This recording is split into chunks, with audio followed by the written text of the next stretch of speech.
Dr. Kenny Anthony is upset. Why? He says the present government is shaming the people of St. Lucia in international forums. Government signed a letter sent to the UN Secretary General Ban Ki-moon requesting recognition of Taiwan as a genuine representative of the Chinese people. The Prime Minister says the letter is out of place because such a decision is beyond the scope of the UN Secretary General. It is an astonishing letter because it is not the Secretary General who determines the membership of the United Nations. It is in fact the member states of the United Nations who determine whether a country should become a member. And year in, year out, Taiwan is rejected because the UN had taken a position that there's only one China. And the People's Republic of China is a legitimate government of China. Dr. Anthony says such action on international matters indicates that the government of the day does not know the UN system. He says such action by the government brings shame to St. Lucians regionally and internationally. St. Lucia has now become a laughingstock, not just in the regional community, but in the international community.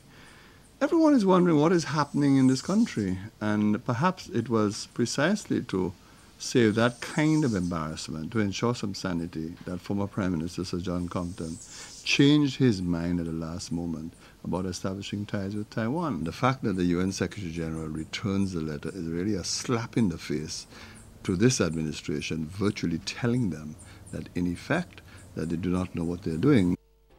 The former Prime Minister also expressed suspicion on why the Stephenson King government signed what he called a ridiculous and astonishing letter. Dr. Anthony alleges the government signed the letter at the behest of Taiwanese Ambassador Tom Cho. Prime Minister King and his administration is under duress. Clearly, he must have written that letter at the invitation or direction or instruction of Ambassador Chu here in St. Lucia. This ambassador has no limits to his political behavior, and he is putting an administration that obviously does not quite understand his role yet into difficulty.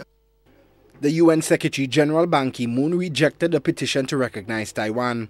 This was the second time in less than a year the United Nations rejected such a request on behalf of the Taiwanese government. Shannon LeBon, HTS News, Channel 4.